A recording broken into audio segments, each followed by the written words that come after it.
let's not tiptoe into the pool of controversy. Let's dive headfirst into it. Let's talk about the genius himself. Does he have an emotional bond, an irrational emotional bond with his audience and his community? Yes, most definitely. The power of influence that he has in directing, capturing, and leveraging attention, that's one of the key components to having a personal brand. He doesn't go along with a mainstream opinion, which makes him a very divisive person. Okay, so if you're picking up on all the clues I'm giving, let's put it together here. I have some strong opinions about what a personal brand is and what it isn't. And so I'd like to share some of my thoughts and see if you guys can track along with what I'm saying. So if I ask you, like, what is a personal brand? Who has a really strong personal brand? I think the tendency is for you to say famous people or people who have great influence in the world. And then I ask you other questions about them, and then it will start to unravel. So let's try to just break down systematically the things or the core components that you need to have a strong personal brand. Number one, is being famous a component of having a personal brand? So let's examine famous people that we know or we think we know, and then to ask ourselves, do we really know who they are?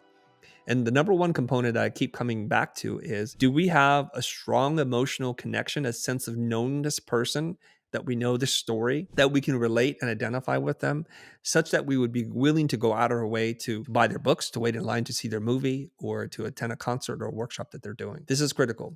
So the first person I think of is someone who's relatively famous, who's a prolific content creator, who is a well-respected thought leader, and his name is Seth Godin. Seth Godin has written over 22 books, has written a blog post every single day for over a decade, which is an incredible feat in itself.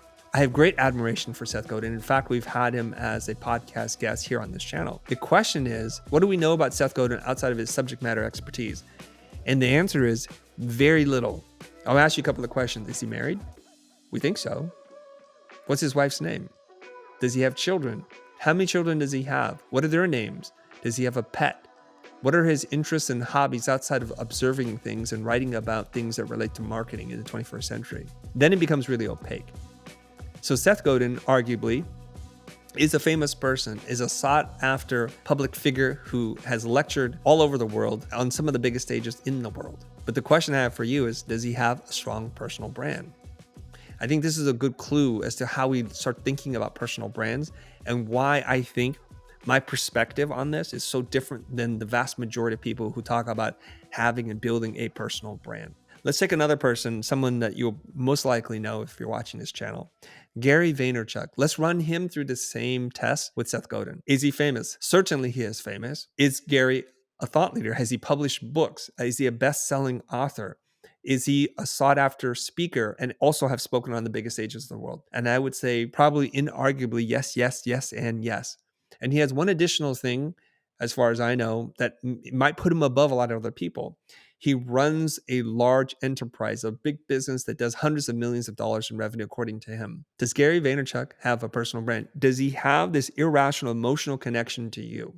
And I want you to pause and think about that for a second, and then answer the question of why or why not? And we can examine this together. I think Gary has a very strong personal brand, and it's going to give us our second clue. He has a strong point of view on things. So not only do you have to build a strong emotional connection, which he has, as evidenced by his collaboration with K-Swiss, with his launch of his NFTs, and anything else he's hawking, empathy wines, because a person, and you can test this, who has a personal brand is able to take ordinary things and make them extraordinary by associating themselves with this.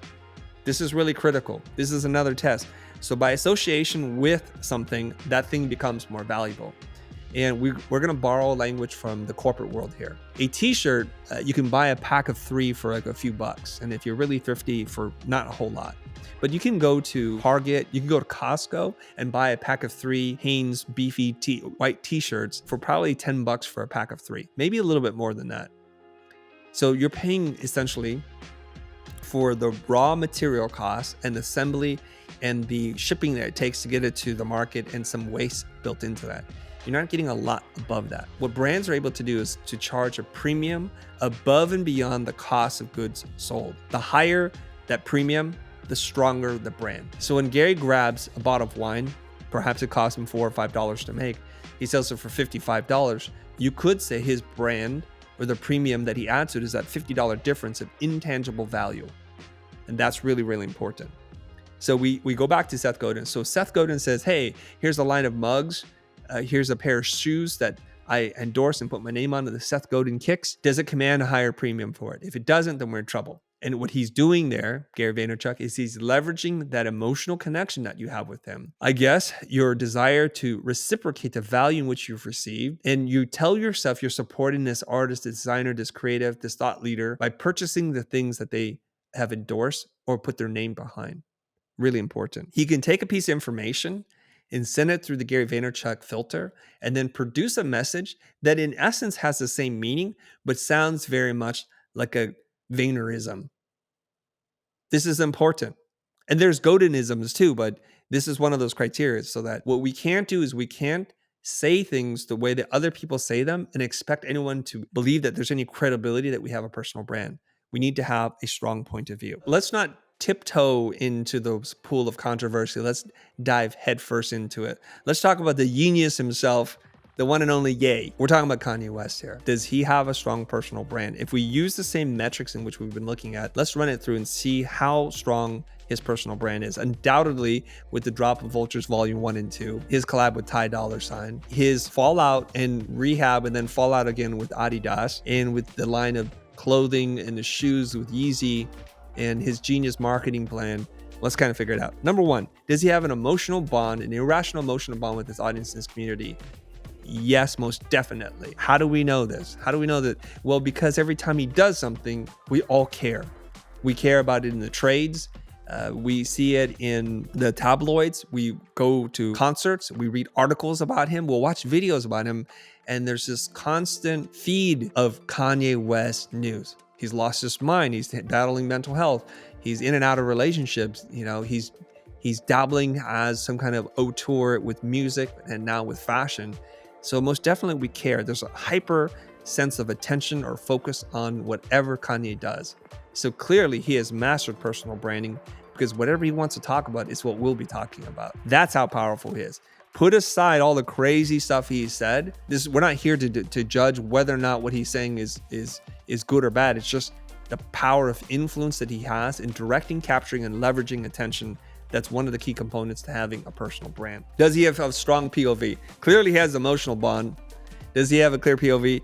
You can't get no clearer than this. And I'm trying my best to speak proper English here, because he has a conspiracy theory on everything, about drugs, about Jewish people, about media, about Adidas, about holding back black people in slavery. He has an opinion about everything, and he doesn't go along with a mainstream opinion, which makes him a very divisive person. So having a strong point of view means that you're going to make some friends, but you'll also make some enemies along the way. And I think to a degree, he has hurt his music part by saying, I guess, the relatively outlandish things that he's been saying. I think he's lost over $1 billion in sponsorships and brand deals because of the things he's said about Jewish people. It is seen as anti-Semitic. And so that's very, very problematic in today's culture. But he's okay with that. He's accepted that I will say this. I'm not going to apologize until you can challenge me with a better rational argument. I'm going to believe what I'm going to believe, because he has enough money now that he doesn't have to worry about this. It's like, it's good to be so rich you don't care if you get canceled, because it don't matter at the end of the day. So I know what you're thinking. Chris is talking about all these celebrities, so I guess it's unfair. They're good looking, they're rich, they're famous. Gosh, and they have personal brands too. But here's the thing though. In the world of people that are famous, actors, musicians, designers, whatever famous person you're thinking of, ask yourself if you have an emotional connection to them. And there's a good chance that most of them do not add value to something by lending their endorsement or attachment or association with, because there are a ton of actors out there that they can't sell a vodka line. They can't sell a tequila line. They can't raise money to start a coffee bean company, or they don't move pairs of jeans if they just say, like, I'm associated with this, because this is not how we see them, and it's not the relationship we have with them. So I think there's something that's going on here, and it's the first thing that we need to kind of break down. And I use that word very intentionally. Think about the wall that exists between you, your content, your beliefs, your values, your ideas, your message, your story, and your audience. How much will you let them in on that stuff will determine that connection that they have with you. All right, so naturally we have to talk about the queen bee herself here, Who am I talking about? I'm not talking Beyonce. I'm talking about Taylor Swift, the Eras Tour, the most successful tour that's ever existed in the history of tours. Multi-billion-dollar juggernaut, and the stats are ridiculous.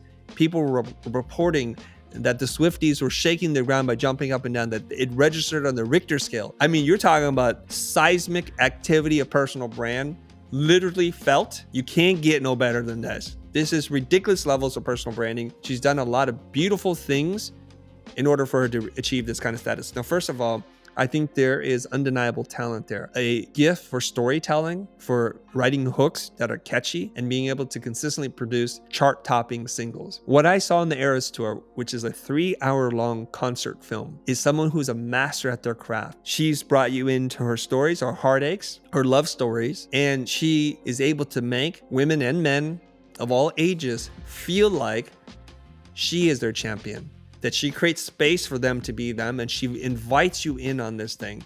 But despite being a globe-trotting mega superstar at the highest order, she still gets down on one knee and looks you in the eye and says, "Thanks for being here. You mean so much to me." That is super powerful. And I think in terms of like the way that she designs her personal brand, I would challenge you to find someone else who's playing at that level to the way in which Taylor Swift is doing it. We've seen her go through all the controversial things, from Kanye West stepping in and saying Beyonce should have won the Grammy and dealing with that. And the latest controversy that I think is just a brilliant genius business move, in that she tried to buy back her catalog, but people prevented her from doing this. The sweetest revenge was she re-recorded all of her songs, and because of the strength and connection she has with her fans, now that is selling like crazy. And she's done such a power move by being able to do this in an unprecedented way, re-recording, remastering all of her songs. So now you have a choice to choose to listen to her version of it or the label version of it, which she doesn't have access to.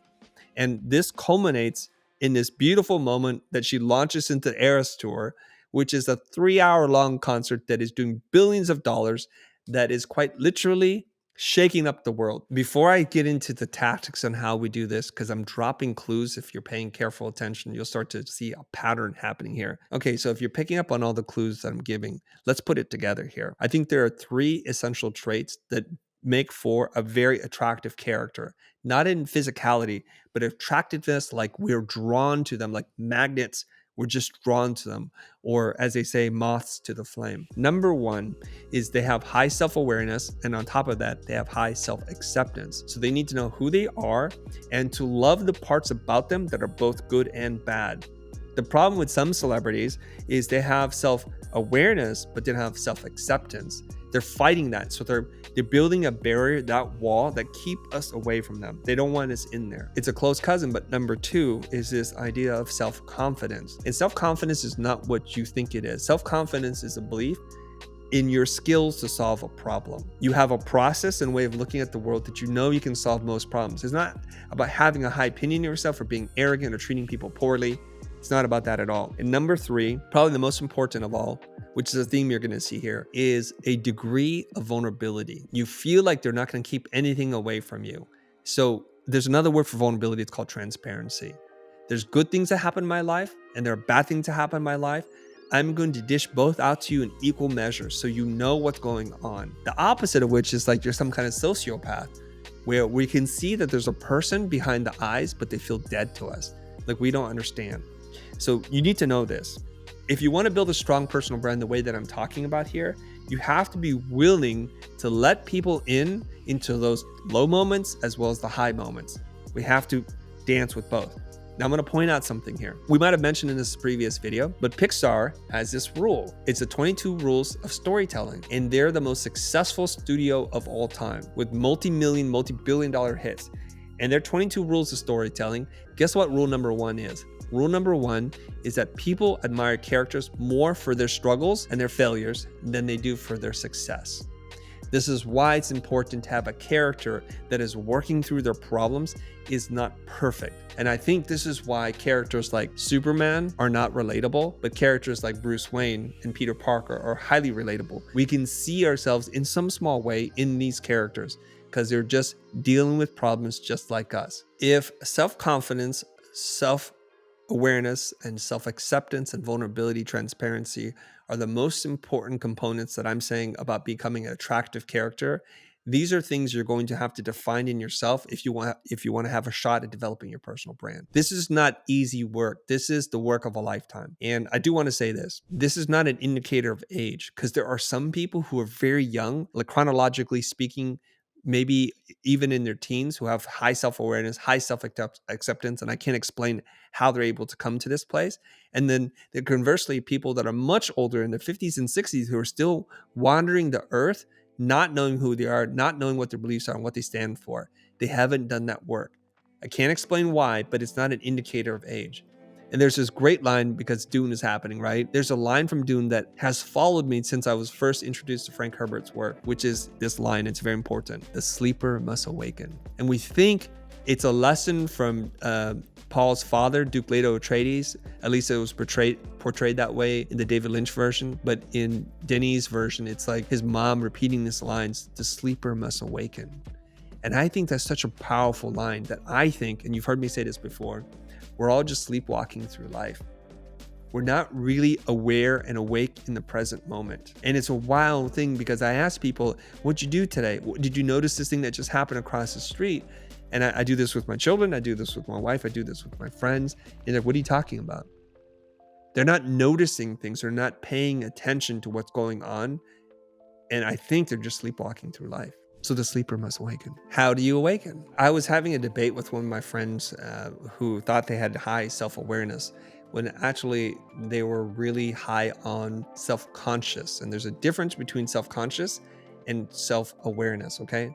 Allow me to enter this into the debate. When you're self-conscious, you're thinking about yourself through the lens of yourself. Like, am I being too loud? Am I important? Am I beautiful? Am I ugly right now?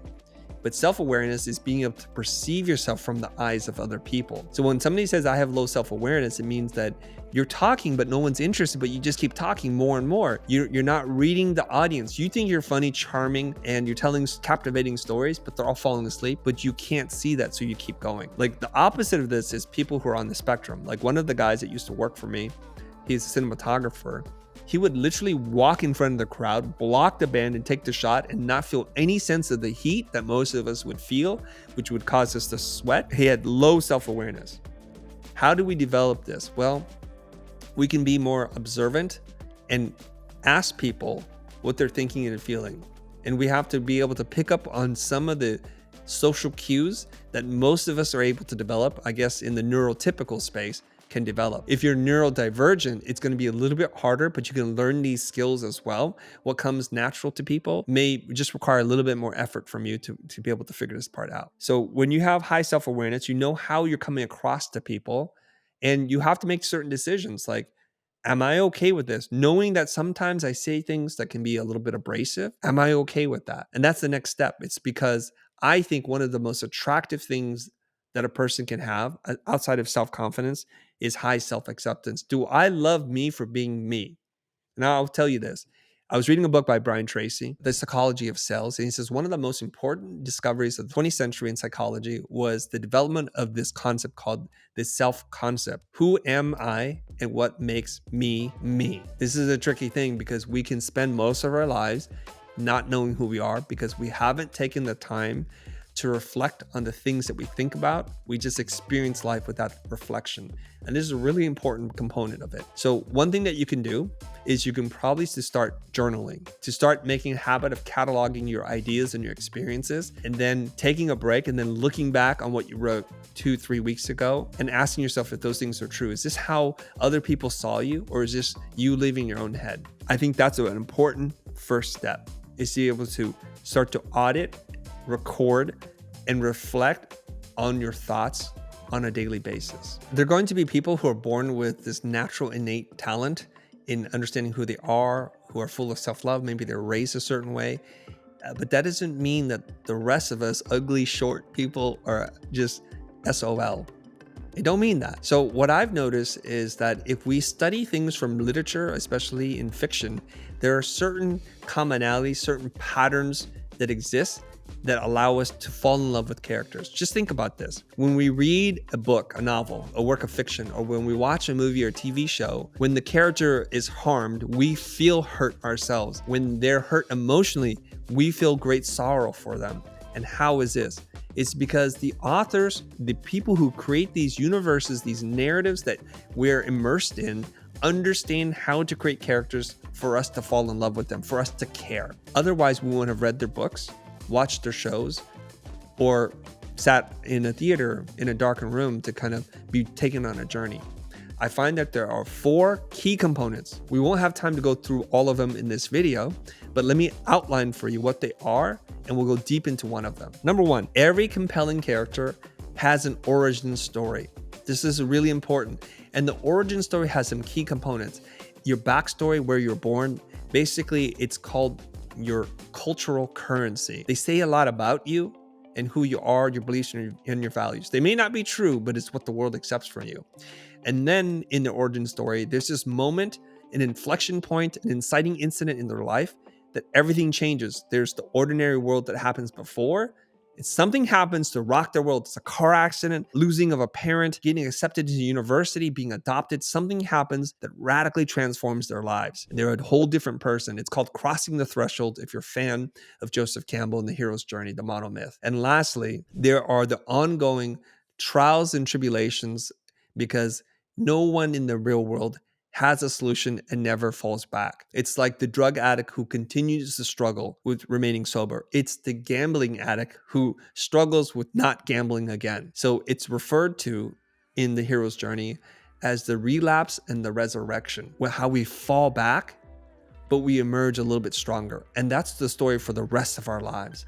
You don't ever, once you're an alcoholic, you never become not an alcoholic.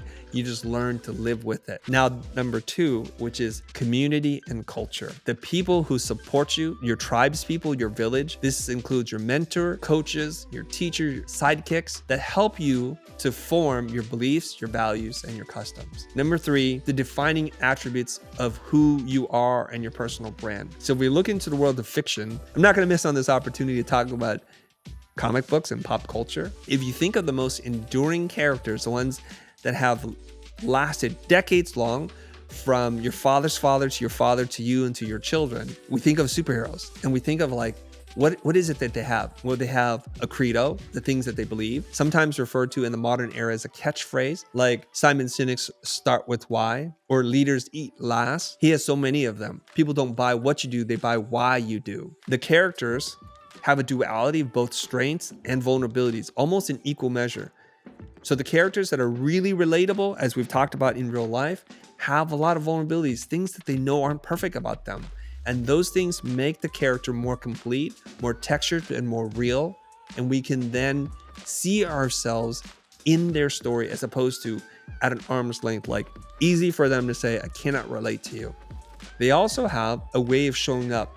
This is their uniform, the colors that they wear, the symbols and the iconography that make them who they are, the lexicons that define them. Superman, if you see the red cape, if you see that curly coif up front, if you see Batman's just his jawline or his ears, you know it's him. It makes him who he is. And you can think, well, yeah, in the world of superheroes, that's pretty easy to do.